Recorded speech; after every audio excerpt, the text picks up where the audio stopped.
Well, hello there, and welcome to the Trending Now podcast for a Friday, September the 22nd, 2023. And I think I need to start with a quick apology, because I'm pretty sure last show I said, oh, it's the final show of summer. It's the final show of summer. That's not true, because today is still technically summer, as fall arrives tomorrow. So enjoy this last Friday, however you choose to spend it. And if you're spending a bit of it with us, well, then we really appreciate it here on the Trending Now podcast, which is available on the all-new CHCH podcast. And lucky for you, dedicated listener of this podcast, dedicated subscriber of this podcast, there's nothing you have to do.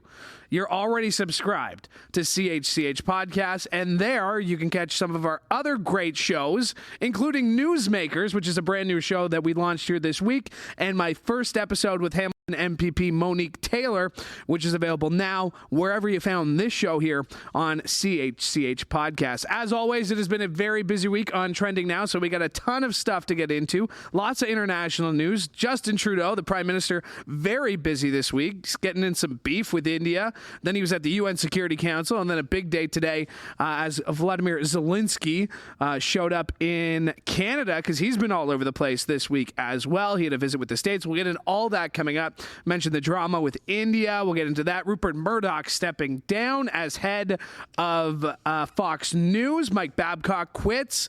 And there was some trans protests. There was anti-trans protests going on this week, and we'll get into all of that here on Trending Now. But the Trending Now podcast, But first, I got to let you know that this show is brought to you by CHCH Sunday Blockbuster. This Sunday, catch Matt Damon and Jodie Foster in the sci-fi action thriller Elysium. It's available. It is 8 o'clock on Sunday right here on CHCH, on the CHCH Sunday Blockbuster. But let's get into the news of the week. And Volodymyr Zelenskyy was in North America this week, and it started with a visit to New York, where he appeared before a special meeting of the United Nations Security Council calling for the removal of Russia's veto power in the wake of its invasion in Ukraine. It's his first time speaking in person at the Security Council since the war began, and it came a day after he gave an impassioned speech before the General Assembly, where he told the world Russian evil cannot be trusted. Now, pleading for more support to push back Russia's occupation in the east of his country, Zelenskyy says the UN should support his cause as a way to defend the founding UN Charter. He also told the Council it should create preventative sanctions to discourage nations from starting wars with each other. Now, with Russia's representative sitting across from him, Zelenskyy then called on the Council to remove Russia's veto power, a power that only the 5 founding Council members are entitled to. He also asked for the permanent membership of the Security Council to be expanded. Just today as well, he was speaking in front of Canadian Parliament and discussed everything Zelenskyy, everything Ukraine this week. It was a very big week when it comes to the Ukraine war. We're joined by the Trending Now host. That's Matt Ingram. And Matt, I listen, from day one of this war, you have been our CHCH expert on it. I mean, I believe you were doing sports that night that the war broke, that you had to break news that Russia had invaded Ukraine. You did a great special for us, a few months ago, that almost a year ago now. Over a year ago now. Crazy. This obviously this is still happening. This war, it's terrible. But what was the latest with Zelenskyy in North America this week? There's a real narrative this week of Zelenskyy doing a push for support across North America. So the annual UN General Assembly session began on Monday or Tuesday. He gives this big speech, basically trying to rally the world around his cause. The next day, he speaks before the Security Council. Same thing. The Security Council is, of course, significant for people who don't know what that is. It's a council that was created by the founding members of the United Nations to promote global security. Russia, USA, UK, France, and China are the 5 permanent members. Those are the global powers of the end of the Second World War. So that's a very important body for him to talk to. So again, he gives this push. There's this viral moment, actually, where the Russian delegate, he tries to get Zelenskyy disqualified from speaking, basically. And the Prime Minister of Albania, who was serving as the session's president, shut him down pretty hard. That's a video worth checking out on our Trending Now YouTube page if you want to check that out. The next day, Zelenskyy to Washington, another day of this full court press, except when he's in Washington, the news comes out that Poland says it's no longer going to send arms to Ukraine. Now, it's deeper than that. They're in a bit of a spat right now over grain exports, which if you're following what's going on in Ukraine, grain exports has been a big deal. A lot of the world's grain comes from Ukraine. The war, of course, stopped the export of said grain. It caused a hunger crisis around the world. Now, Poland and Ukraine were trying to work out a deal to get Ukrainian grain through Poland. It didn't work out. So this appears to be a tit-for-tat move. I think in the long run, things will resolve themselves. But anyways, that comes in the middle of his push for more support in Washington. He gets the support in Washington. Biden administration announcing lots new military aid. And then here we are today. He's in Ottawa, again looking for more aid.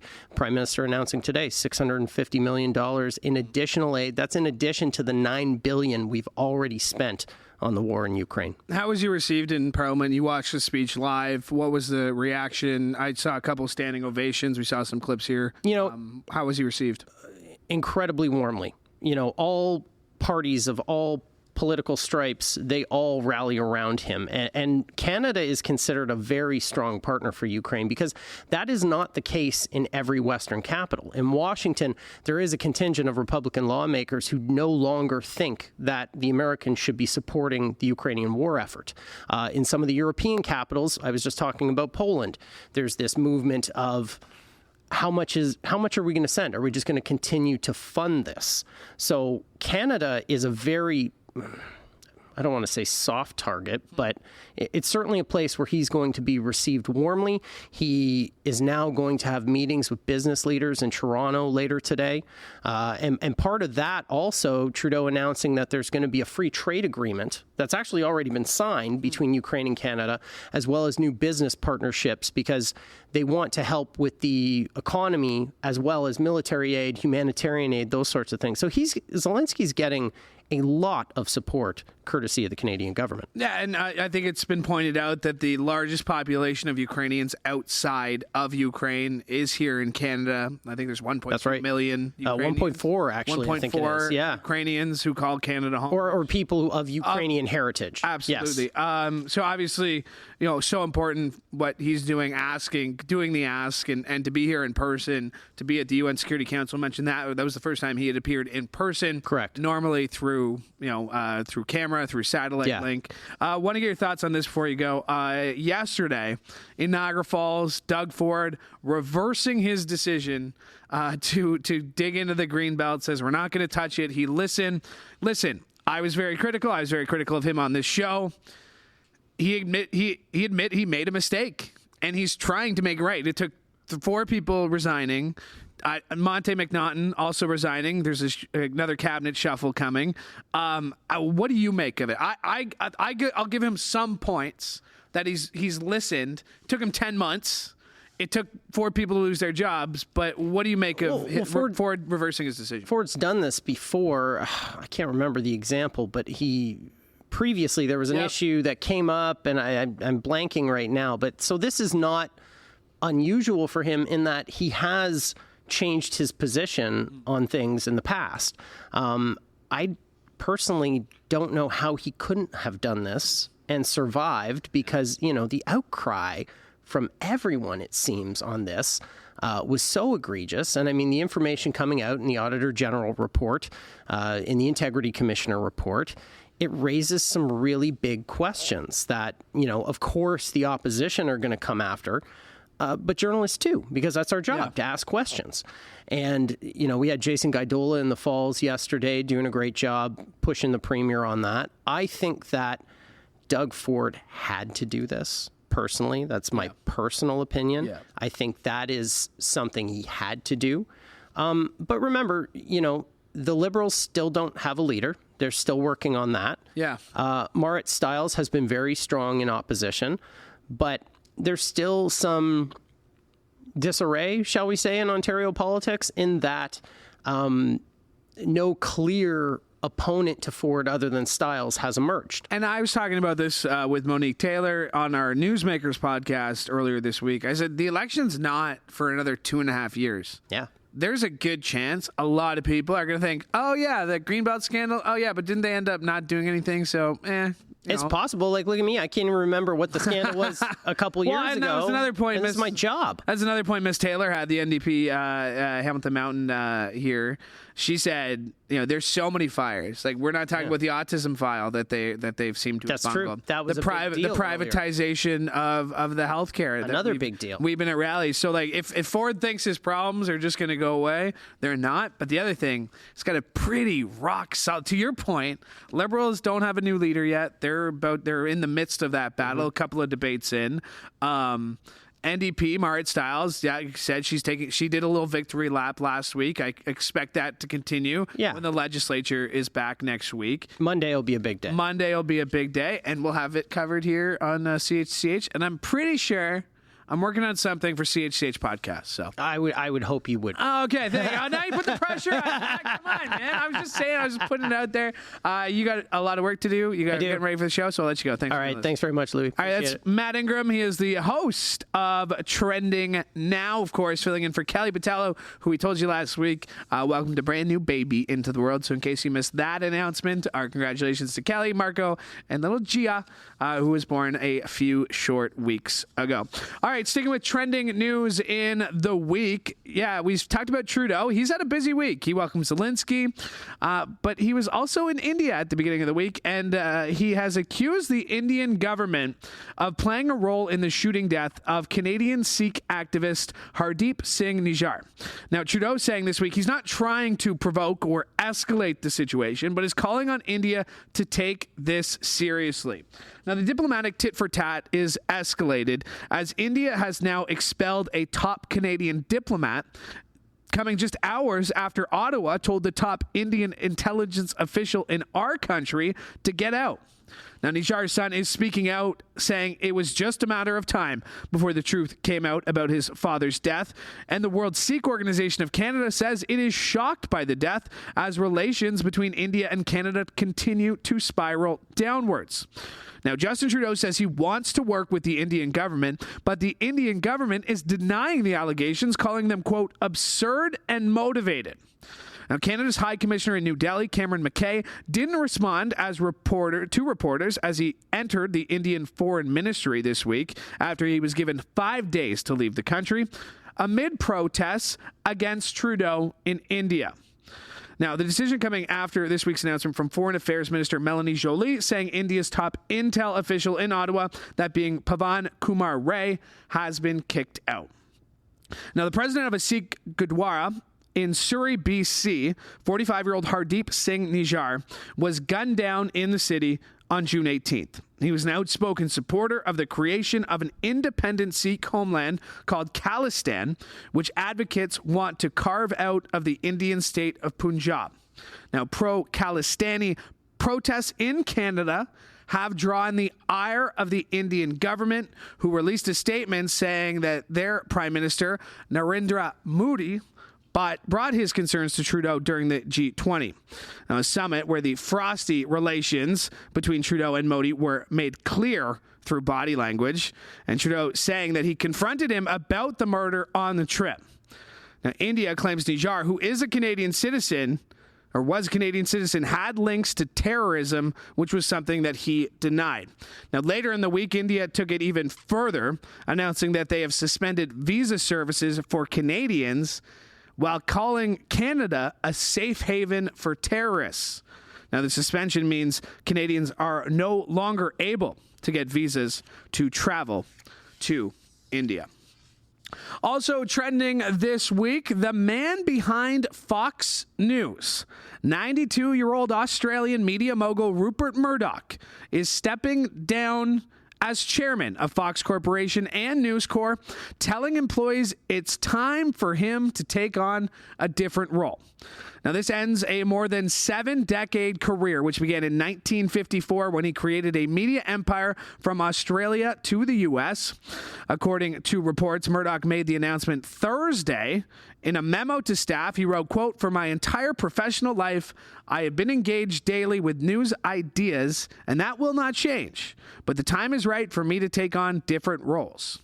Now, while his son, Lachlan Murdoch, will take on his role as chair of News Corp and continue as executive chair and CEO of Fox Corporation, the elder Murdoch is transitioning to the role of chairman emeritus of Fox Corporation and Fox Corp, avowing to still be a part of the company. And for more on this, we're brought in the reporter who's covered this story. Hey, Louie. It's our friend Manesa Dhanabalan. How's it going? I'm doing well. This is a big deal. Rupert Murdoch, Fox News president stepping down, 92-year-old. It's time for him to take on a different role. Maybe that should just be retirement. He's not going anywhere. He's still there. If you even see what kind of position his son is taking over and what kind of position he's taking, he's still there. And this is like somebody that we're talking about who literally, as the person that I interviewed yesterday said, there were sexual harassment under his leadership. There was, sorry, I'm blanking out. Yeah, there's the defamation lawsuits. Yep. They were already forced to pay $787 million in one. There's another defamation lawsuit that's asking for $2.7 billion. Yep. And then there's just the legacy of Fox News in general. I mean, there's a lot of people who are saying, this is good, but to your point, he's not going anywhere. His fingerprints are all over this sometimes toxic news organization. Yeah, and the thing is, he kind of draws, in my personal opinion, it's and what a lot of people think is that, there's journalism and then there's what they're doing. So it kind of draws some kind of negative attention towards the journalism industry, right? At the end of the day. Yeah, I always said I could probably thrive as a Tucker Carlson if I wanted to. If I believed that stuff, but half joking, half not. I think I'm a good enough, and I feel like I'm just pumping my own tires. If I wanted to convince people that it's because I think it's a performance on Fox News. I'm totally convinced that it is a performance. I don't think they believe it. I'd be scared if they did believe what they're telling people. But it is a bit of a performance. I could be the Tucker Carlson of CHCH. But doesn't it also especially with this podcast? I can hear Greg, our PD, our news director, who's just do not become the Tucker Carlson of CHCH. It's not going to happen. It was just a theory. I was just thinking I could do it if I wanted to. But it was almost performance on Fox News. It was literally everything they say, and they sound so convinced when they say it. It's just crazy, and the amount of people that they have too, their viewership and everything like that. It's just makes you wonder. Yeah. You were also covering this story at the beginning of the week. Before he even had a chance to coach one game with the team. Oh, my God. Mike Babcock resigned as head coach of the Columbus Blue Jackets. All right. Give us the Cliff Notes on this. What happened? So apparently he asked players, whether they were, older players, younger players, everyone, right, to come in and show what's on their phone, the picture, so he can get to know their personality, right? So while some people say it was fine, I just have pictures of my family, it doesn't really matter. Others were I feel a little uncomfortable that he's asking that, and rightfully so, right? To go through the pictures on your camera roll and to also put that on the screen too is yeah. For your that's also for the other teammates to see. So we talked about this. Yes. If you were to go through your phone right now, I'm assuming there's a lot of wedding pictures. Yes, a lot of wedding pictures. How long would you need to be hold on 1 second? I think you could do one. I don't have anything incriminating on my phone. Okay. Nothing? Like, I'm not, okay, sorry, that's an inappropriate question. I'm just saying, but like, I mean, like, I you feel have like... nothing that you would be like embarrassed if. Okay, so if I say there's nothing on my phone that could be incriminating, that's a lie, because everyone has something on their phone that could be embarrassing or incriminating, or not incriminating. No, I understand your word choice there, and I have to be careful with my word choice here. But so I just want to be sure we're all right here. Yeah, we're good. We're good. Okay, good. So I think you're good to go through my phone, but obviously there's like pictures, like you always take like embarrassing pictures of your family and stuff like that, and you have that, so you don't want to embarrass people at the end of the day, right? So you could probably go through one thumb roll before you come across an embarrassing picture. So I'm looking through my thumb roll. It's mostly screenshots of pictures, of screenshots of things that I send to friends, and then like a lot of food and a lot of dogs. Because like if I make something that I'm proud of, like even if it's like a breakfast, I'm taking a picture. I think you'd be able to know that I work in podcasts and that I have a background in sports if you were to flip through my phone. That's the only thing I think you'd get. But today's the last day of summer. I mentioned this off the top. Today is the last day of summer. Tomorrow, fall rolls in. And I'm going to ask either Shelly, when she gets in, what exactly time fall rolls in. You've had a very, very busy summer. Yes. But you've also had like exciting things happen this summer. Yeah, that's true. When you look back on summer 2023, how are you going to reflect on it? All I see is like a big ball of stress that was like in my head. Like I couldn't even really enjoy like the nice weather and stuff. Like I would just. Did we have nice weather?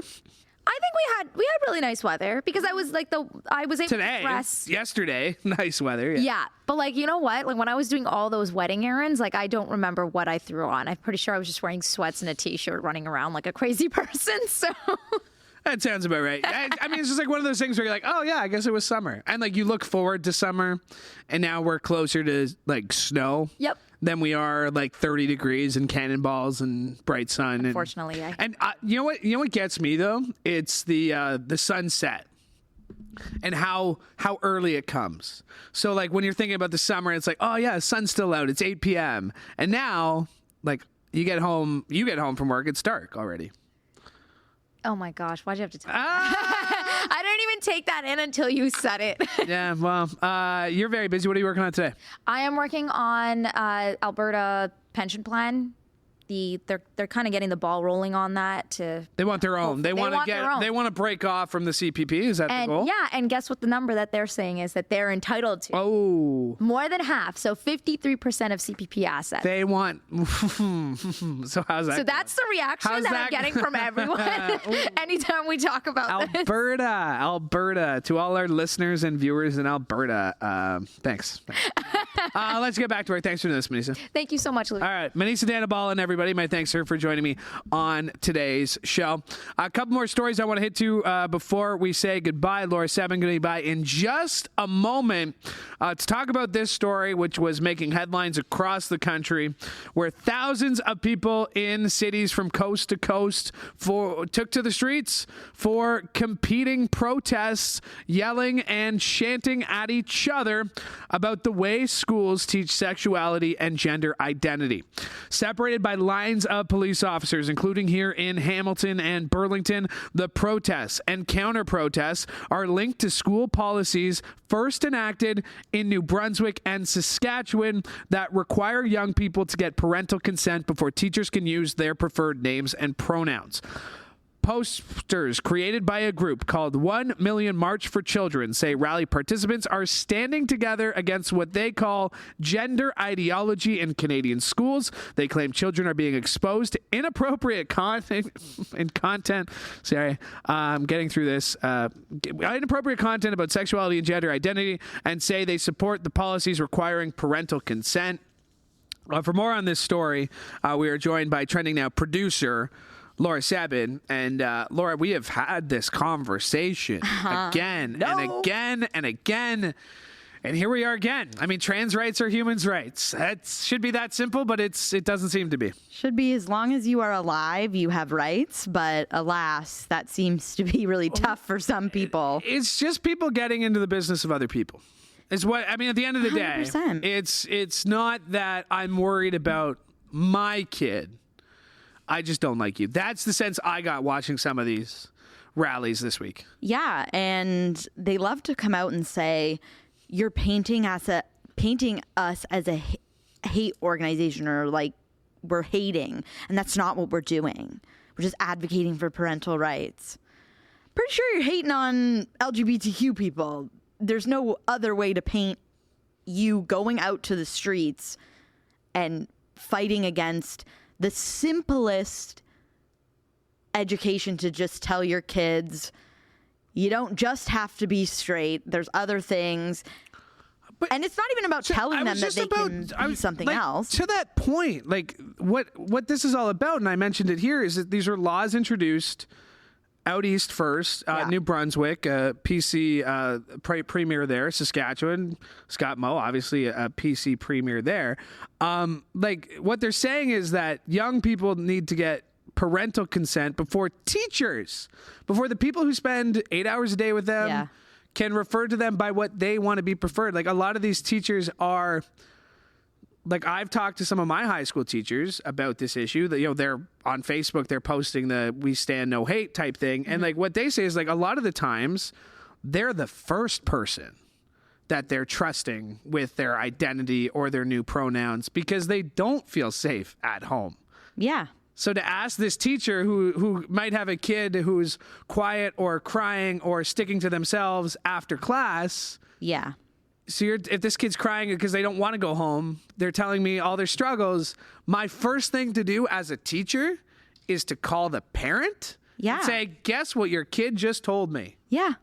It's crazy that they think that is an okay policy to have. It also allows the teachers, if they overhear the student telling their fellow classmates or their friends, so not even directly saying to the teacher, I would like to be called this, I would like to identify by these pronouns, it allows them to overhear a student saying to their classmate, hey, don't call me by this name, I prefer this name, to then call the parents and be like, your child wants to go by a different name in class, which just sounds and I feel unhinged. like we've been here before, and that's why I feel like we're taking a step backwards because like I remember a few years ago there was a similar story when schools wanted to create these gay straight alliances, which were just clubs in which kids who are on the LGBTQ plus to us, you know, so that they can feel safe somewhere.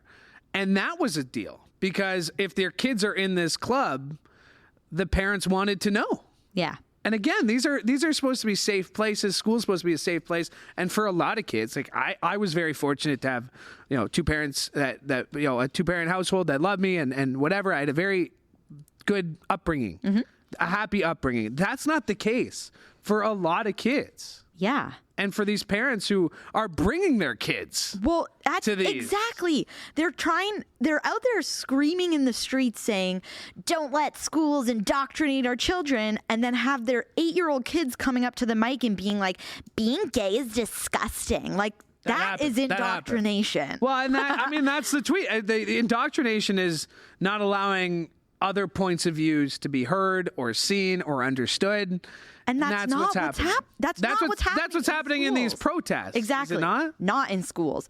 All they're simply trying to do is provide kids with an education of what's out there. Like that is the point of schools. Teach children lessons in history and lessons in modern history, but then also let them know what's out there. Like, I don't know if you remember high school health class. I don't remember anything about health class in elementary school. I don't even know if they told us anything, but Fully Alive. We had books, they were called Fully Alive. So you learned about how babies were made and yada, yada. But then in high school, unless you took gym more than 1 year, you didn't learn anything about health. And the thing that sticks out the most to me about grade 9 health class, because I got my gym credit in early, was I remember... Did you do summer school gym? No, I didn't. Okay, because there were those kids who did summer school gym after grade 8. No, I didn't. I did it in class, but the only thing I remember about health class is learning about STDs and learning that chewing tobacco gives you hairy tongue. And that's it. That doesn't teach me anything. Again, back to my teachers I know on Facebook. They're like, I can't even get your I can't even get your kid to put on deodorant. How are you expecting me to convince them that they're gay or that they're trans? Like, what do you expect? Like, the teachers, like, again, there are teachers that people really trust, and there are teachers like you don't listen. You're a teenager. Yeah. You're like, and that's what scares me is I'm seeing some of these tweets. It's like, well, look at this grade 9 curriculum. Bisexual means you like more than one. Like, I know, it's straight so basic. means you, and it's like, wait, what? Like It's that's so basic. It's the literature that's being pulled off the shelves. Again, this is off topic than what we're talking about here, but in Florida, a teacher was fired after giving their students, a graphic novel version of the Diary of Anne Frank, and they were fired. Grade 8. Not allowed to learn about the Holocaust anymore? No. Either? Because of the descriptions of genitalia that Anne Frank writes in her diary. Like, we're human beings. We have these parts. Would you rather your kid find out about how to... But your kid is finding out about it on the internet. Yeah. Like, your kid... Like, I'm sorry, and from parents. way worse sources. I'm sorry, parents. Like, my parents... We've talked about... And again, we're repeating it. But, like, my parents didn't know 75% of the crap I was doing on the internet. Not that I was doing bad stuff, but like... Because they don't know. You're 12 years old. You and your buddies are on the laptop, like, on a computer. You know, like, internet. Things. I had rules over what I was allowed to watch and not allowed to watch. And guess what I would do? Rules. My parents weren't in the room. I'd put it on. I would have a channel I knew I was allowed to watch memorize. My mom would come into the room. I would change and immediately type in a different channel. So if she took the remote from me and went go back, it was Is your mom going to watch this episode? Is your mom going to watch She knows now. Oh, she knows now. Yeah, like we have ways of not showing you what we're doing. So to assume that teachers are running into your kids every day and being like, and to also the craziest thing is that they assume that learning about what transgender is going to like lead to like medical intervention. Like your teacher's going to say to you, come on into my office here and I'll start giving you hormone blockers. Anyways. Well, that's the other, I mean, like medical. Clearly it fires us up. Yeah, clearly. For the first time in 10 races. I know the number. For the first time in 10 races, Max Verstappen had a great weekend. He had a great weekend. No, I had a great weekend. You had a great weekend because Max Verstappen did not win. You had told me going into it that Red Bull not feeling confident about these road races. Yeah. A different winner. What are you expecting to see this weekend in Japan? Other than the fact that you have to stay up, 2 in the morning is when the race starts? I think it's at 1 a.m. 1 a.m., yeah? I'll do it. At least it's Saturday. Like, it's Saturday morning, night. 1 a.m. Yeah. No, Sunday morning, 1 a.m. Yeah. Okay. Big race, though. Yeah. Big race. I'm expecting Max to win. There you go. But it was nice to have a break. Yeah. And we have another street circuit coming up soon in Vegas. So, again, which is a race that starts at 1 a.m. Eastern time. Yeah, that's to accommodate European audiences. 10 p.m. Pacific time. So 10 p.m. local time is when the race starts. Yeah. But I mean, it's Vegas, so it's a 24-hour city, right? Exactly. But they've already started like shutting down streets and stuff, and people are actually pretty pissed about it because I think the race is a month away. Ooh. And so they've already started blocking stuff 2 off. American races? Miami? Unfortunately. Oh. But this Vegas one's new. It's 3. It's three. Yeah, because they do it in Texas. Yeah. Austin, there's an official course there, is there not? Yeah. And then Miami, and then so that just ruins your whole weekend plans. No. Oh. So what are you doing this weekend? I'm gonna hang out with some of our coworkers. It's gonna be a good time. My invite must have been lost in. Well, it's girls only, no boys, just girls. All right, my thanks to Laura Sebben for joining me today. Thanks for doing this. Thanks, Louie. All right, my thanks to Laura. My thanks to Manesa Dhanabalan. My thanks to Matt Ingram, and my thanks to you as well. Mike Corson, great job choosing the camera shots. Great job setting it up. Shout out, best director switcher CHCH Podcasts has. I know Laura's giving me a look saying Chantel deserves an honorable mention. She does, but it's Corsten's role now. You're stuck with me, buddy. All right, that'll do it for us. Make sure to like and subscribe to CHCH Podcast, wherever you get your favorite podcasts, so you don't miss an episode of this show or any episodes of Newsmakers, which is our brand new show available on CHCH Podcast. Again, wherever you get your favorite podcasts, or chch.com/podcast. Remember, you can catch Trending Now every Monday to Friday Friday, 7 p.m. on CHCH, chch.com, or streaming live on our Trending Now YouTube page. And if you missed that, it's available again at 11:30. That'll do it for us this week. This show will be back next week. I'll be back with a brand new episode of Newsmakers next week as well. Thanks for joining us here on the Trending Now podcast. I'm Louie Butko. Hoping you have a great weekend.